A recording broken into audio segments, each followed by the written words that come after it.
কথা তোমাদের প্রোনাউন সম্পর্কে পরিষ্কার করা দরকার। আমি প্রোনাউনের উদাহরণে মাই, আওয়ার, ইয়োর, দেয়ার, হিজ, হার এগুলোর উদাহরণ দিয়েছি। এই শব্দগুলো প্রোনাউনের পরিবারের অন্তর্গত, কিন্তু ব্যবহারের দিক থেকে এগুলো অ্যাডজেক্টিভ, পজেসিভ অ্যাডজেক্টিভ। এগুলো অ্যাডজেক্টিভ যেমন নাউনের আগে বসে, ঠিক সেই রকম এই মাই, আওয়ার, ইয়োর, দেয়ার, হিজ, হার এগুলো নাউনের আগে বসে।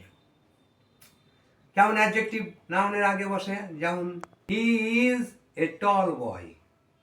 এখানে বয় হলো নাউন, তার আগে টল বসেছে, টল হলো অ্যাডজেক্টিভ।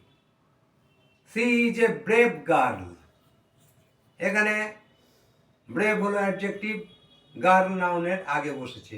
ঠিক এইরকম ভাবেই my, our, your, their, her, his এগুলো নাউনের আগে বসে, তাই এদেরকে বলা হয় adjective, possessive adjective. This is my pen, this are your books, those are their apples, Ravi reads in his room.